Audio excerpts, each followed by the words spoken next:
Alright guys, welcome back to another weekly Shrine recap for today. And today we have a very good mix of perks in my opinion.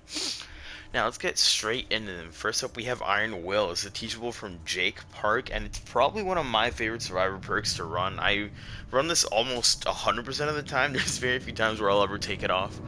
And basically what Iron Will does is it makes it so that whenever you're injured, as long as you have it at level 3, you will make no sounds of grunts, or sorry, the grunts or pains that you make whenever you're injured.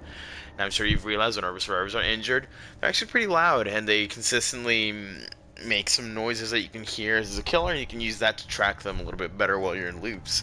Iron Will completely negates that. It makes your breathing, it actually removes your breathing altogether, I think. And apparently it's a bug. It's not supposed to work like that, but well, it does work like that. So you're basically completely silent as when it comes to breathing noises and stuff like that.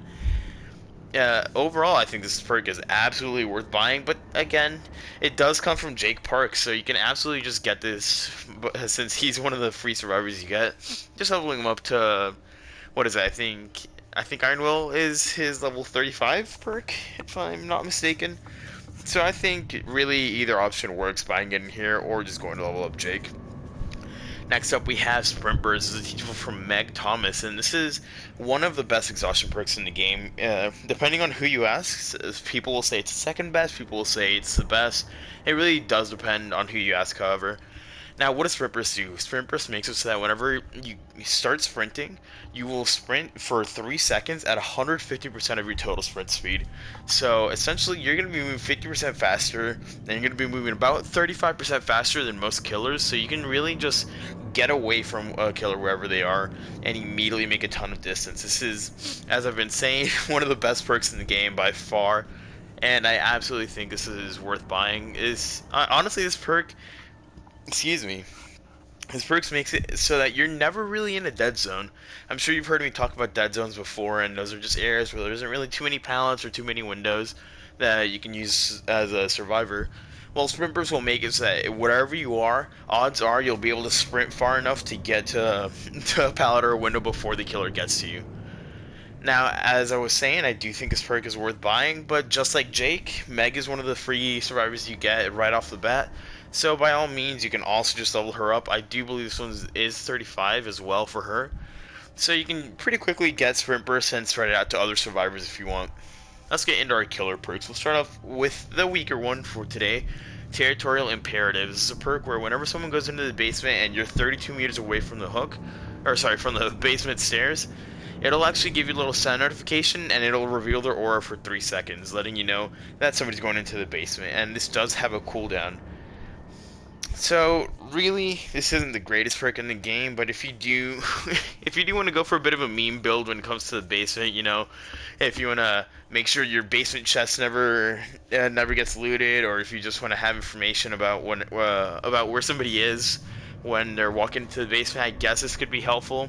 I did forget to mention as well, this is a perk from the Huntress. But overall, I don't think this perk is worth buying at all. I think this is probably the only bad perk in the shrine today, or sorry, this week. So I'd probably steer clear of this one if it were me. Now for our last perk for today, we have Hex Retribution. This is a perk where whenever any hex totem that is lit gets broken, including this one as well, every single survivor on the map will have their auras revealed to you for 10 seconds. And if they break a dull totem, they'll also have the oblivious status effect, meaning that they won't be able to hear your heartbeat at all. So for a little bit, they'll basically not know where you are if they break a dull totem, and if they break a lit totem, you'll know exactly where every single survivor is. This is a fantastic perk to pair with other totem perks such as Haunted Grounds, Devour Hope, perks like this that give you a lot of power in the actual Hex perk, and they have to cleanse. Hex Retribution will actually punish them for it, but you do have to keep in mind, of course, this is a Hex perk. If they break Hex Retribution before any other totem perks you have, then you won't be getting the value out of it, unfortunately. This is a perk from the Deathslinger. I, again, forgot to mention it. And I think this perk, I mean, it makes for some fun builds. I really enjoy pairing this perk with Haunted Grounds, as I said before, because essentially if they break Haunted Grounds, they'll all be exposed for 60 seconds, and I'll see where all of them are for 10 seconds. So it'll just let me sneak up on people and with certain killers, and really punish them for it by being able to one-shot them. Anyways, guys, that's been my that's been the weekly recap for today, and I'll see you guys next week.